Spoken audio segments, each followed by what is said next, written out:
Welcome to Hood Politics. In this episode, I will be discussing the story of Dolla. The facts of the case are as follows. Dolla was born Roderick Anthony Burden II on November 25, 1987 in Chicago, Illinois. He was born a twin, but unfortunately his sibling passed away during birth. Dolla's father, Roderick Sr., stepped out of the delivery room and prayed to God to spare his son's life. A few moments later, Dolla was born, and to the surprise of the doctor and nurses, he was completely healthy. The death of Dolla's twin staggered the family, but they continued to push forward. Dolla was the middle child. He had an older sister named Divinity, who went by the nickname Puda, and a younger sister named Sade Nicole, who went by the nickname Nikki. Dolla was given the nicknames Roddy and Buck. The family moved to Southern California, and things were going well, but unfortunately, they were hit with another tragedy. When Dolla was 5 years old, he and his sister Puda witnessed their father take his destiny into his own hands. The death of Roderick Sr. shook the family to its core. They later relocated to Decatur, Georgia for a fresh start. Dolla's love for music came at an early age. His mother Donnie had the family clean the house every Sunday, and while they cleaned, she played oldies, and Stevie Wonder, the Isley Brothers, Marvin Gaye, and Aretha Franklin became some of his favorite artists. His uncle Nicholas was a rock fan and turned Dolla on to groups like Guns N' Roses, the Red Hot Chili Peppers, and Nirvana. Some more of his favorite artists were Tupac,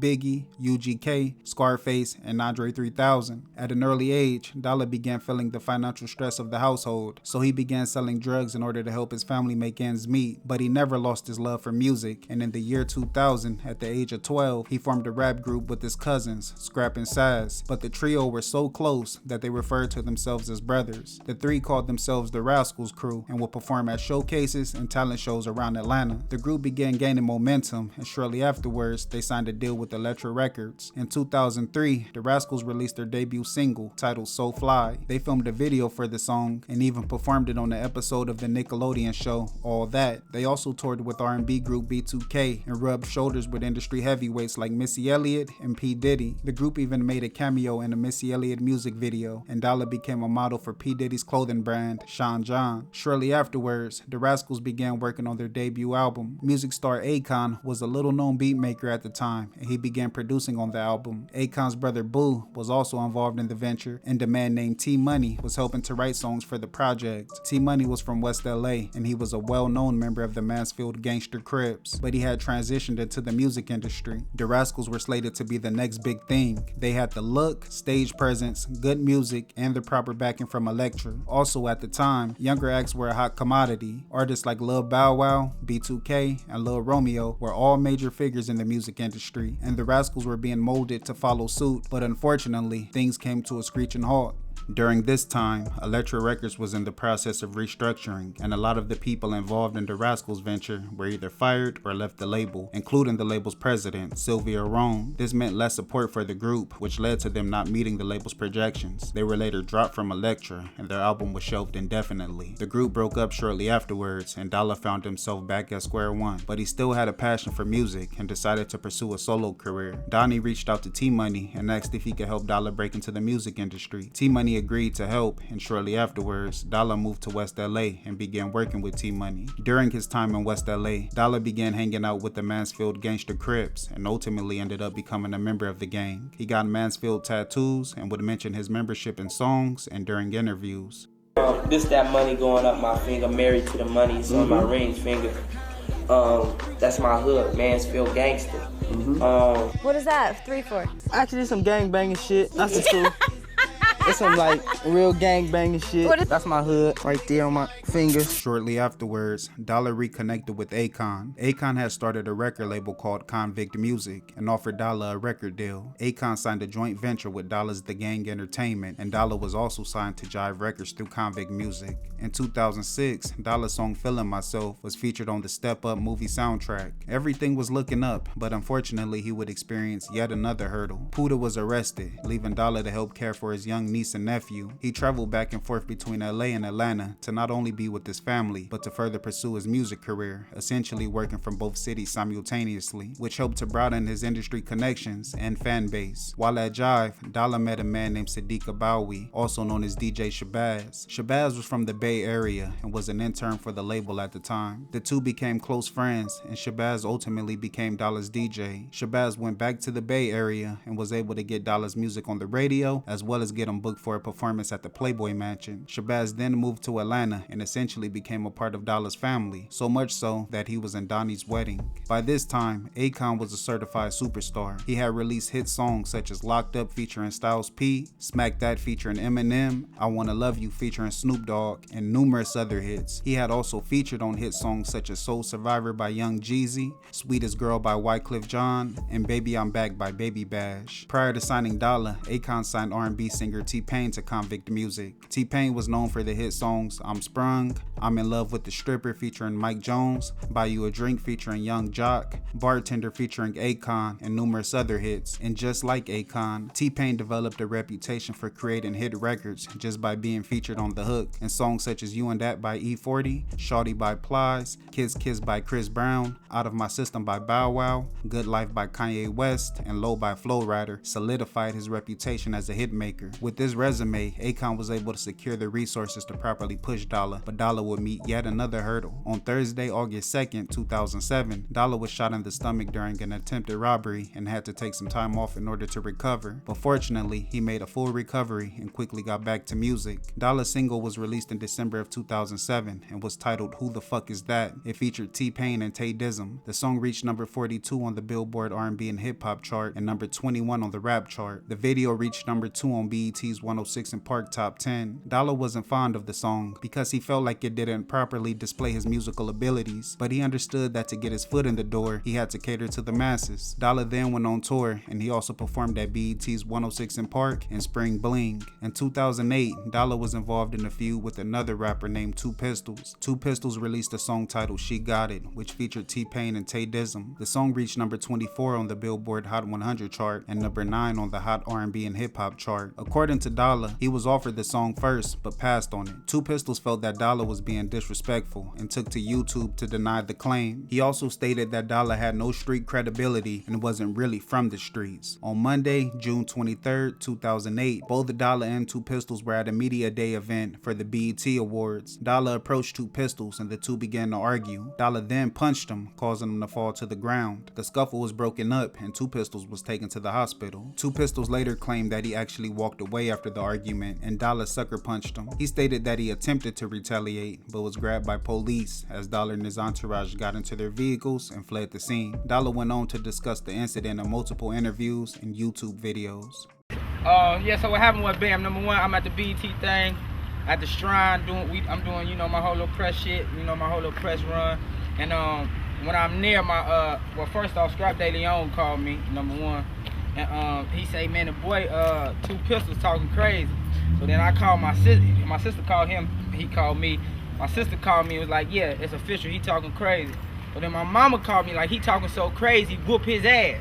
So, you know, if my mama tell me whoop his ass, when I see him, I gotta whoop his ass. You know what I'm saying? So, I asked Shawty what's happening. He like, yeah, you know, you said something about my song. And just for those that don't know, what happened with the record was, Boo, which is Akon brother, offered me the song. I said, I ain't like the song. I like, not for me. I actually like the song. I can sing you word for word the song. I hear it so much.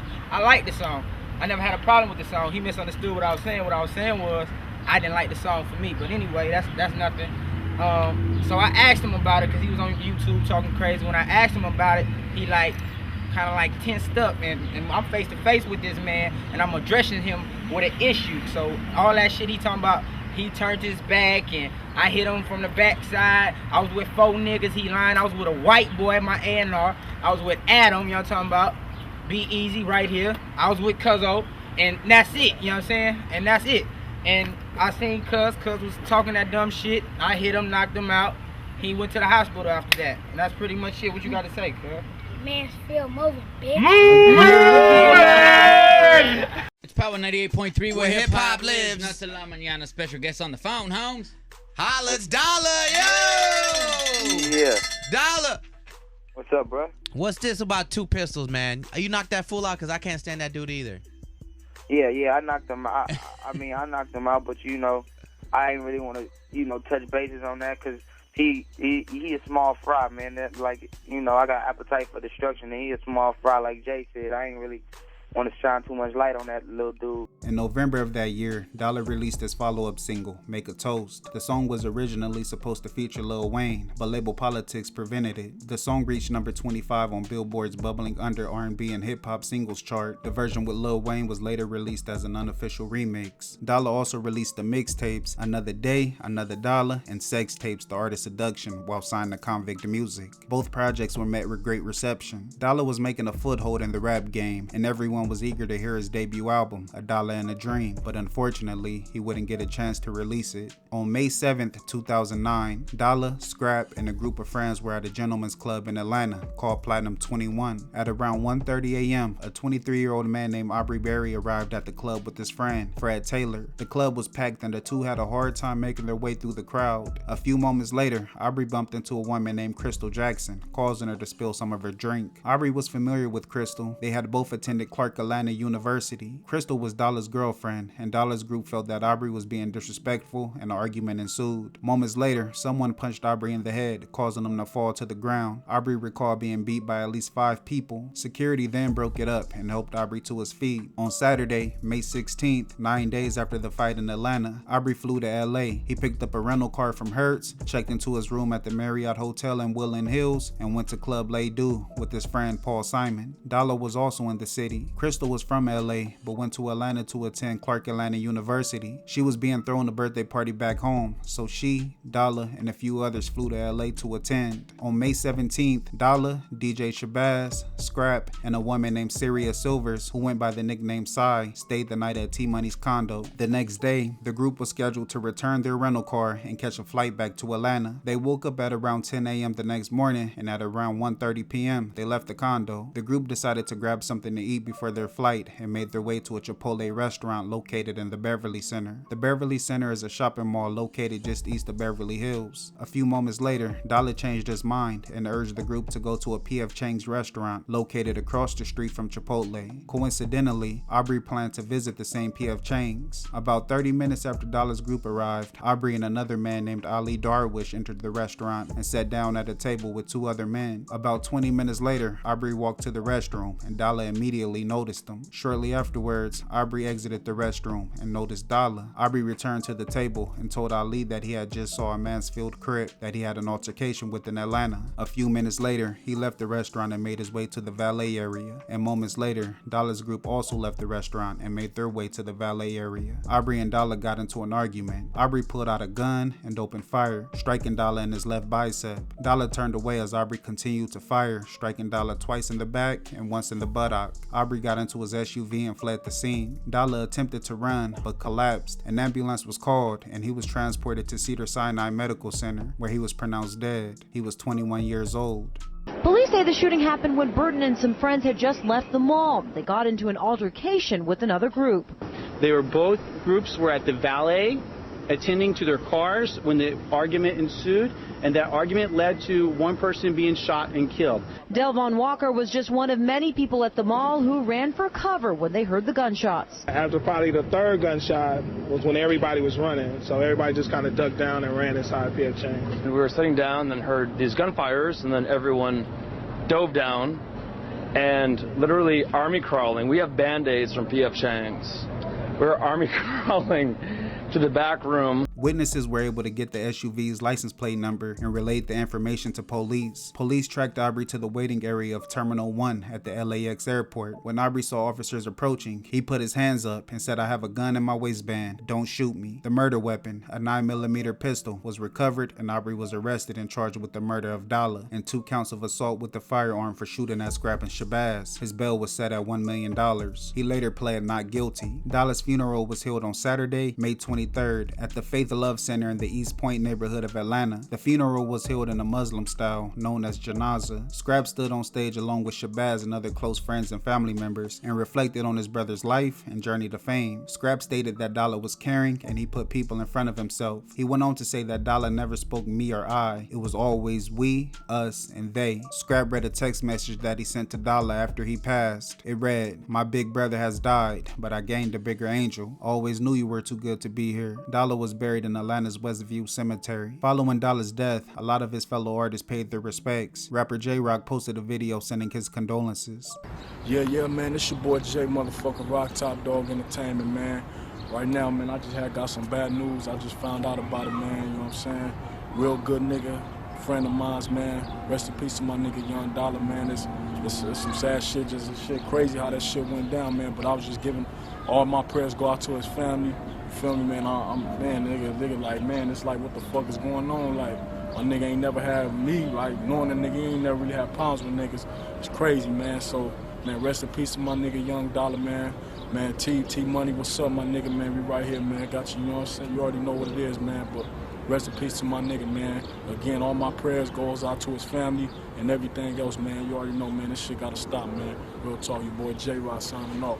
Rapper Nipsey Hussle tweeted, "Even though Dolla was from Mansfield, I got love for cuz and the niggas that fuck with him from over there. R.I.P. Dolla." He also tweeted, "This nigga Dolla was hard. That's a shame they killed this young nigga." He later tweeted, "Dolla was a legend in the making. R.I.P." Rapper Tyga released a song titled R.I.P. Dolla. Rapper Dub released a song titled Letter to Dolla. T-Pain had a mural of Dolla painted onto the hood of his 1972 Chevy Chevelle. And I just want to let you know, see how clean that thing is? This thing ain't been painted since it came from the factory, you know what I'm talking about? And we got the hood, you know what I'm saying? All done at Auto Extremes. My dog Dolla. You know what I'm talking about? R.I.P. dog. Yes, sir. That thing look clean. That bottom, that thing look real. Tattoos and all.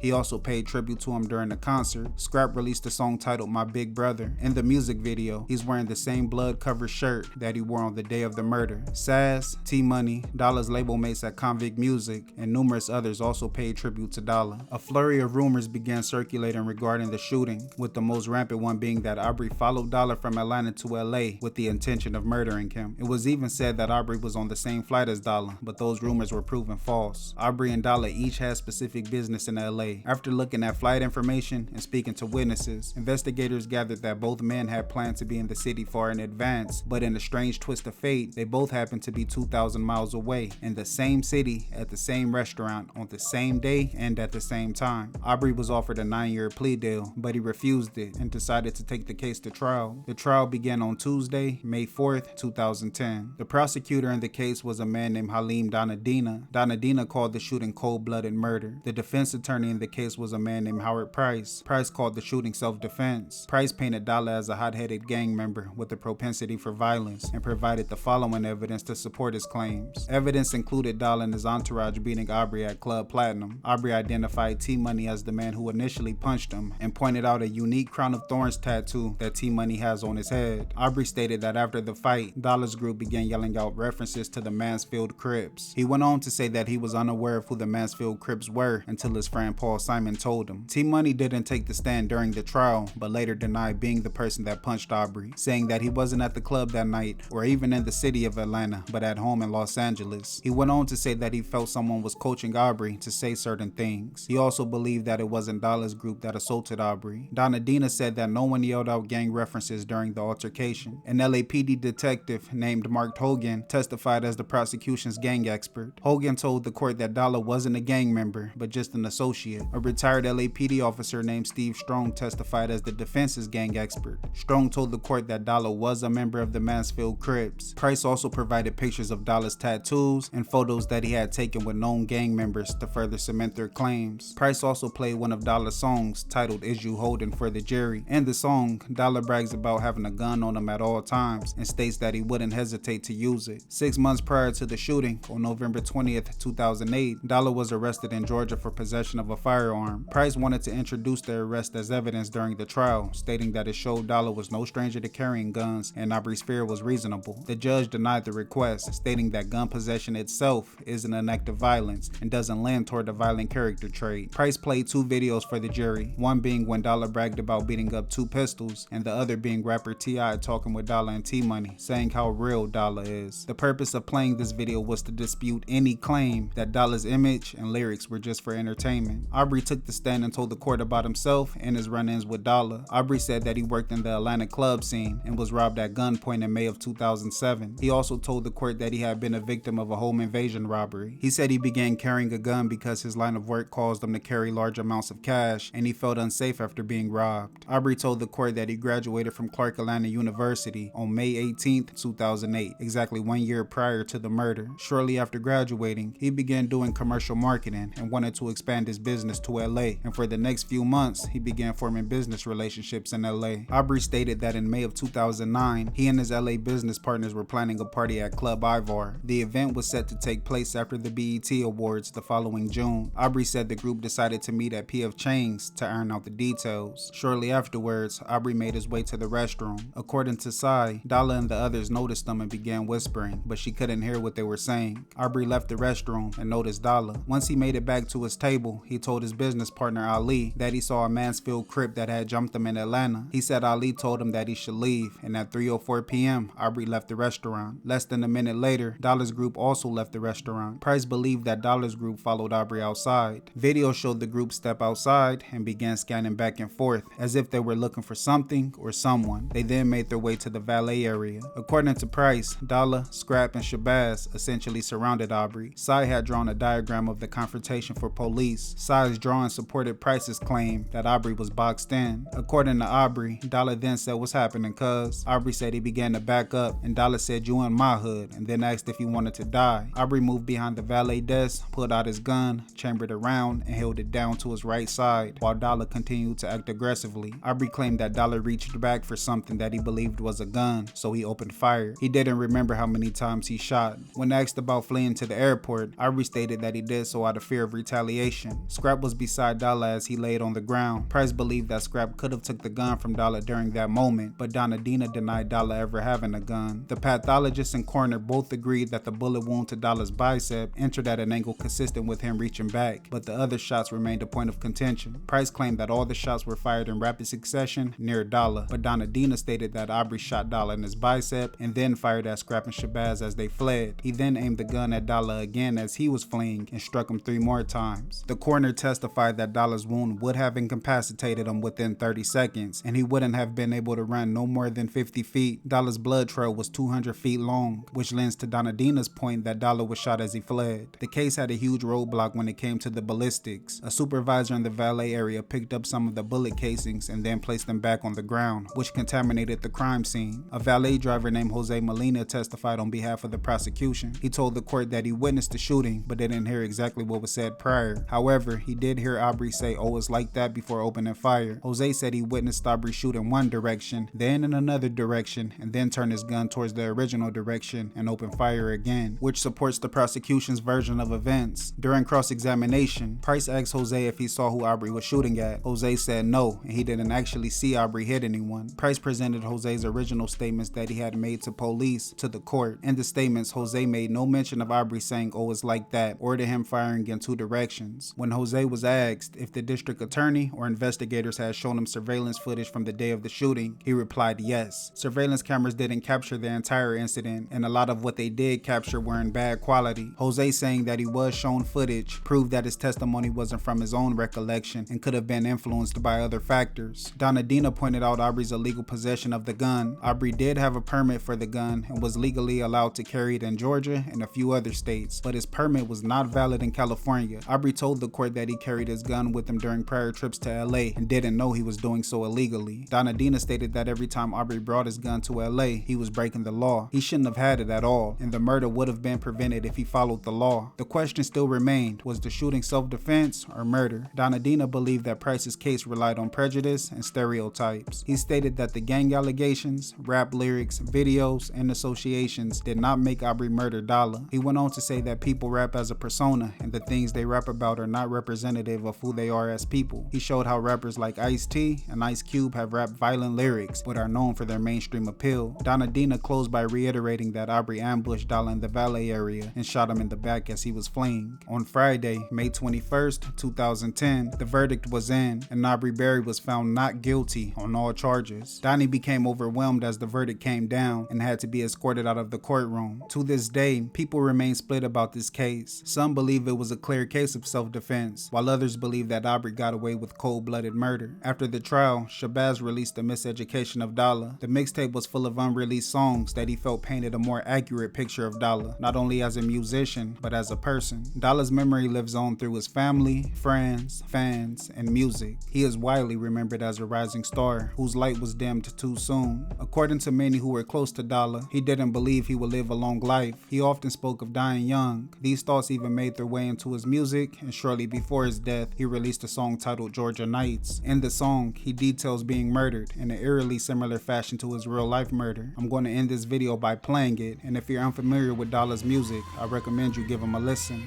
I want to thank you guys for tuning in. Please like, comment, and subscribe. Yeah.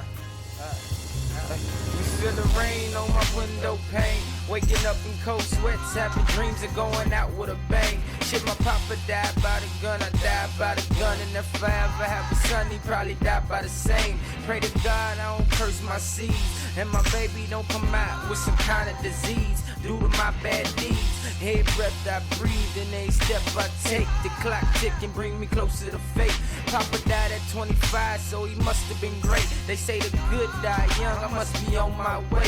And if today that day, then I'ma die like a man, with a smile on my face, knowing I never ran. Tell my girl and my niggas I did all I can. Came up with a plan, at times got sidetracked. Enjoy being young and rich, and you don't get back. Tell them crackers kiss my ass, I was proud to be black, yeah. What's up, starting to rain shit.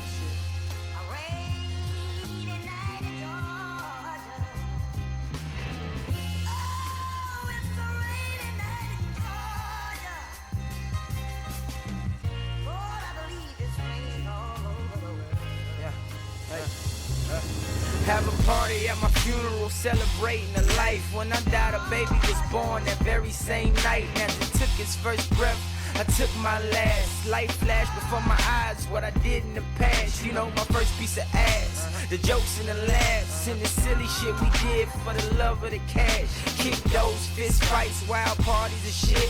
All the cars a nigga drove, you know, Ferraris and shit. Then I felt the warm feeling from my head to my feet. I couldn't move, tried talking, but I couldn't even speak. Heard a familiar voice, son, come here to me. I tried viewing who it was, but I couldn't quite see. But I know I felt comfortable, soul at peace. For the first time ever, nigga felt stress-free. If I could rewind the time, do it all the same. I'm looking down over Georgia as it's starting to rain.